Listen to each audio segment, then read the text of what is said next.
Now, let's solve the next question. The following recursive pseudocode function searches the binary tree for a given value. So, this question is telling us something. This is a recursive function to search for a value in the tree. The function has been provided for you in pseudocode. It means that the function may not be provided. You may be asked to write the recursive function by yourself. But they will give you the structured English to follow step by step. Is that understood? They will not just write a recursive pseudocode function to search. No, there will be more instructions than that. So that means that for you to have seen a pseudocode in your question, you can also see structured English to give you the step-by-step on how to write a recursive function. So what I'm telling you is that there is no limit to how to write your code for binary tree. You can even use a what? A recursive function as well. It doesn't matter. Wherever a while or for loop is used, a recursive function can be used at that point. So put your mind in recursive functions. Go back to revise it if you have forgotten. It's very, very important. Now, it says the recursive pseudocode function searches the binary tree for a given value. So you want to search for a given value. And don't forget, this question states at the top that a node cannot be deleted, isn't it? Now, good. If the value is found, the function must return the index of the value. So before you go forward, what is the index of the value? Is it the column or row column? What do you think is index of any node in this tree? Is the row. You can see it is even written here, right? Is the rows. That means the index of this 20 is what? Is 0. The index of 15 is what? 1. So that means if you want to find a 9, it should return what? 3. Are you all following me? If you want to find a 7, it should return what? No index. It should be -1, isn't it? According to, so you must understand before you move forward. Okay, good. So it says that if the value is not found, the function must return what? -1. So we know we are returning index. So the function is incomplete. There are 4 incomplete statements. So you have to complete before you type your code. To complete, that means you must understand the code. If you don't understand, it's difficult for you to, how can you complete something you don't understand? So you must understand. So let's start. Let me bring in, I can reproduce this table or always refer to this table, because to understand, I must see the table to understand. Understanding means you are running your code with that table as an example. Understood, everyone? Good. So let's do that. The question says, function. In Python, we use def for function, isn't it? Okay. Search value is the name of the function, right? So we have search value. Then these are the parameters passed, which is the root and value to find. So you ignore the declaration and what? And the return is not compulsory. Okay, good. So let's move forward. It says if root is equal to -1, root is passed as what? As a parameter. Does root really mean the first node? I don't know. The question never says that, isn't it? This instruction never said so. So I don't know if root means the first node or the second or the third. But what I know is root is passed as a parameter. It does not necessarily mean the root node. Is this understood, everyone? Good. So like I said earlier, the root is passed as a parameter, but this does not necessarily mean the root node or the root pointer. Although we have a root pointer, but that does not mean the root pointer was passed. It is just a parameter. Value to find is also a parameter, but from the word value to find, we know that is the search value, isn't it? Good. So let's now move forward. It says, if root is equal to -1, that means if the value passed is -1, if you pass -1,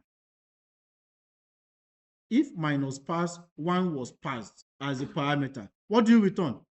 -1. So if this is parameter and this is the value to find, then you return -1. So if you pass -1, return -1. I don't know what this means yet.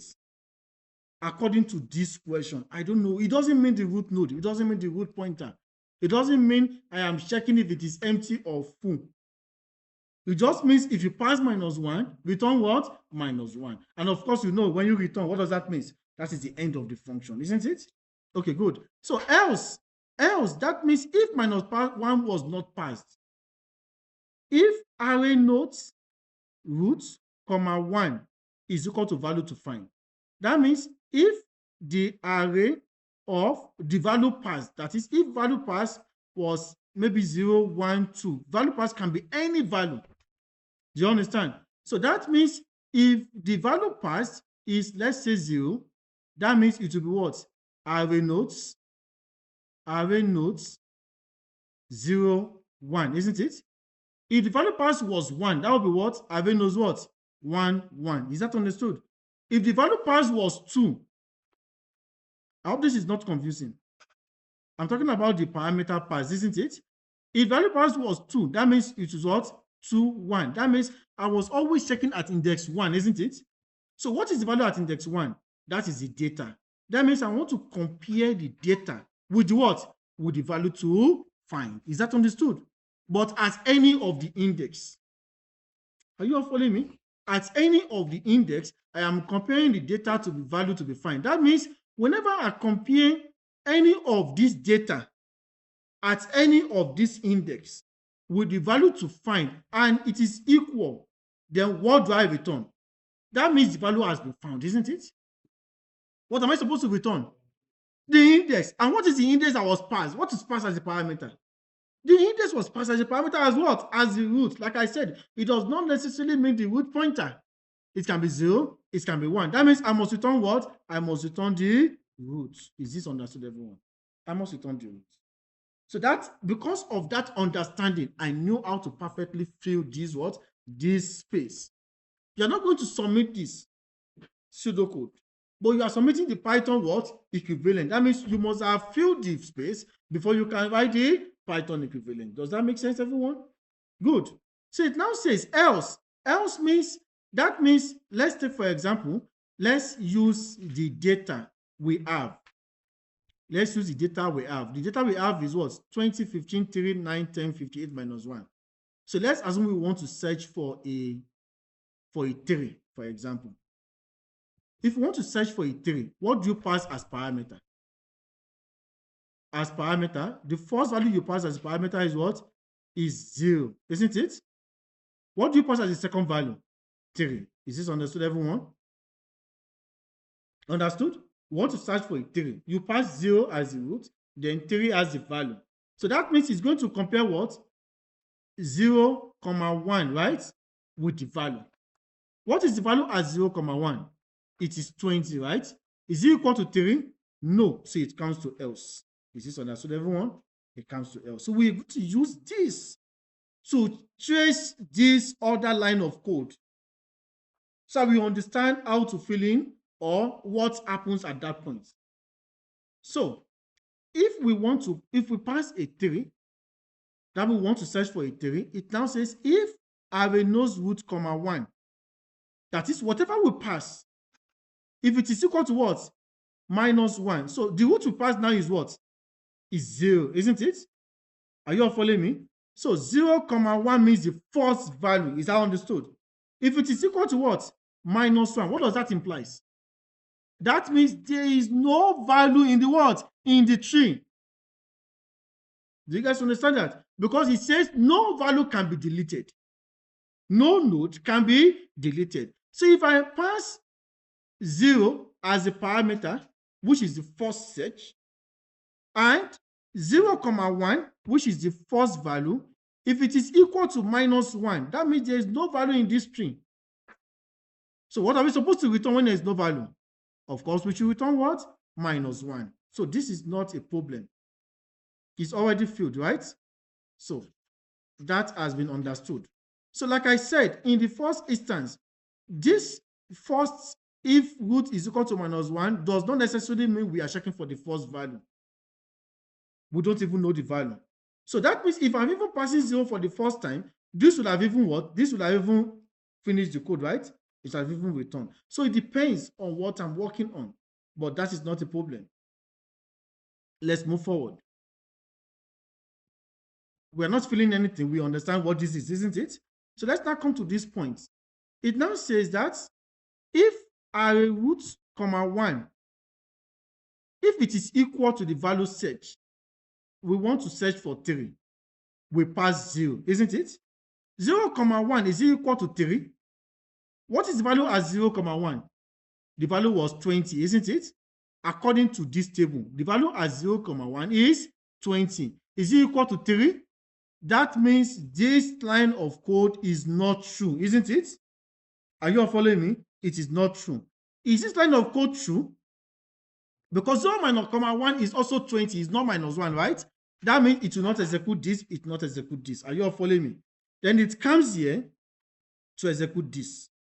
It now check if 0, comma 1 value to find. Are we going to check if it is equal again? Because we've already checked if it is equal, right? That means at this point, we should either check if it is greater or what? Or less, either of the two. But by inspection, there is a less here, right? That means this should be what? Greater than or equal to. By inspection. Are you all following me? By inspection, because we know it is not equal to. If it is not equal to, that means it is either we search to the what? Left or right, isn't it? By inspection, looking at this code, we already saw a less than, right? That means this should be what? Greater than or equal to. I have actually not run the code. I have not dry run. I am not sure if I'm right or wrong. But by just mere inspection of this code, I have an idea that it should be greater than or equal to. So when I say greater than or equal to, I have to remember that I am not inserting values. I am searching for values. So I have already taken equal to earlier, right? So writing greater than or equal to is wrong. That means I'm repeating this line of code. So that means it should be what? It should be greater than. Is this understood? Or if I wrote greater than or equal to, I'm not sure the code will still run perfectly. Because if it was equal to, it will not even get to that point. So the code will still run perfectly. So even that mistake will not affect the code.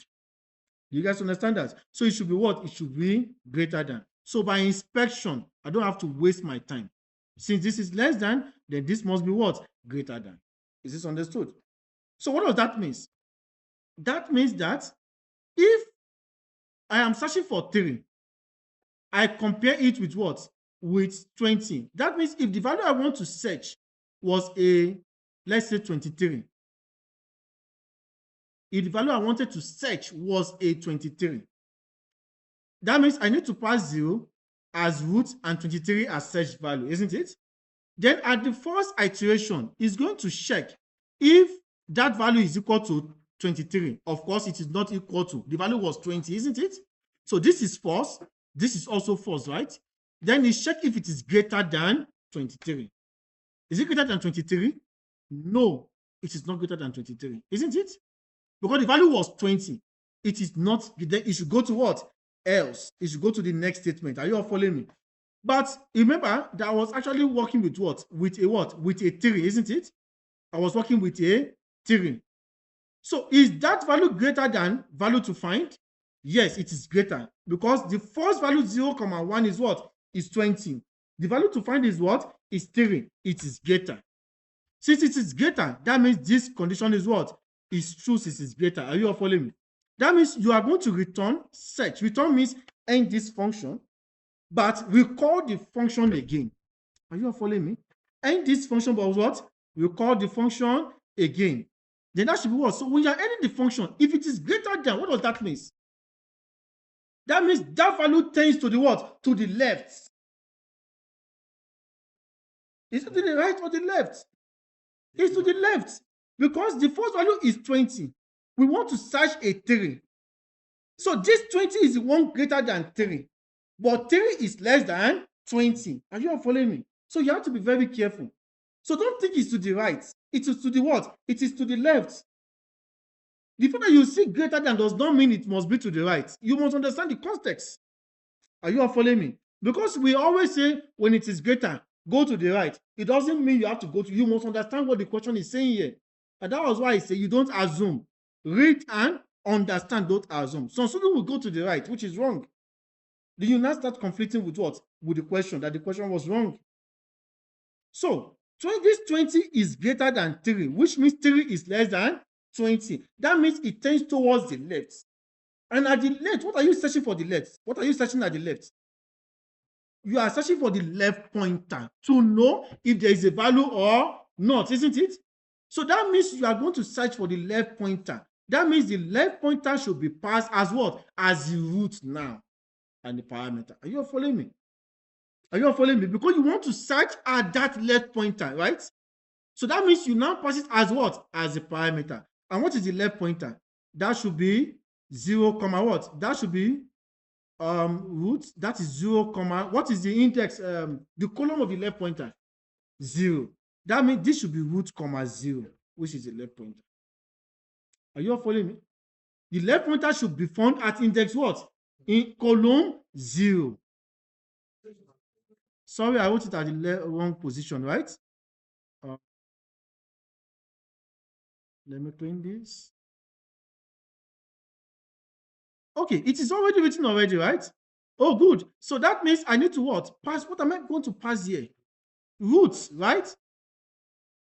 Roots. Because I am still working. I want to check the left pointer of that 20. And 20 can be found at what? Index 0, which was the root that was passed. So 0, comma 0 is what? 0, comma 0 is what? 1. That means I will now pass 1 as the parameter. So 1 will now be passed as parameter. With what? With value to find, which is now 3. So that means this is still root. So that means this will be, I'm returning what? Root. Remember earlier, I returned root. This will be greater than, this is another root. So that has been filled. Is this understood, everyone? Now, then it starts the program again to see if that value is not -1, right? Because if the value is -1, it's check if root is -1. If root is -1, what does that mean? There is no value at the left. That means you end the function. That means the value cannot be found. And that was why I said this does not necessarily mean, this root does not necessarily mean the root pointer, right? It means the value you pass, is it -1? Do you guys understand that? If it is -1, that means there's no value at the left, right? Then that means the value cannot be found. Do you guys understand that? So if it is not -1, of course, the value is 1, right? That means it is not -1. That means the value can be found, right? So that means you have to check array knows 1, comma 1 again. Then you continue to check. So of course, when you come back again, if the next value at the right index was 23, of course, this will be false, isn't it? Isn't it? Then this will be what? This is now have to check this. What are you checking? You have to check the right pointer, right? Which can be found at what column? Column 1. That means root, comma what? 1. Is this understood, everyone? So that means the gaps has been filled. Since you fill the gap, you don't need to waste your time to read everything again. The reason why we have to study this is to know the right thing to fill in the gap. So you should not waste your time. Are you all following me? Good. Oh, 2. The right pointer, right? Index 0, 1, 2. Yes, that will be index 2. Because it's the right. Oh, sorry, it's still 1. Because you are not, you are comparing what? Root with value to find. You cannot compare a pointer with value to find. You will only compare the data value with value to find. So that will be root, comma 1. So this is now the right pointer, isn't it? Sorry, I was the one who made that mistake earlier. So this is now the right pointer. But I don't need to study this because I was studying this to know how to fill in the space. So now the space has been filled. Now I can now write. So the question now says, write the code for what? For search value. So I can now write the Python code. So let's do that now. So the first thing, we have function, which is def. You can see that search value, root value to find. That I ignored. If root is equal to 1, then return. You can see then is not written, right? is a pseudocode statement. So you have if root is equal to -1, return and don't forget to follow the indentation.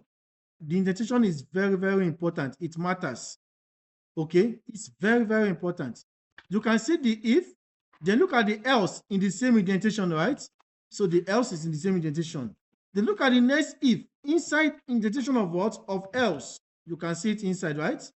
Return what? -1. And don't forget, this comma is pseudocode way of writing row, comma, column. In Python, we don't write comma. We write row, column. That is very important. Then the next, return. Then you go back to the indentation of this. All these end if, you ignore them. They are only for pseudocode. Okay? You ignore them. Just follow the indentation. Then you come back here and write this if statement again. Then return. Then don't forget to fill in your space. Then if return. So this end if and end function, you ignore them. They are only for pseudocode. Just ignore whatever is not for Python. I hope this is understood. So that is all, and that is 5 marks. So the next question, question D. Can you see the reason why you must understand binary tree before you start solving? Because it comes back here. And in this case, you have to do something based on your understanding. So let's go to the next video.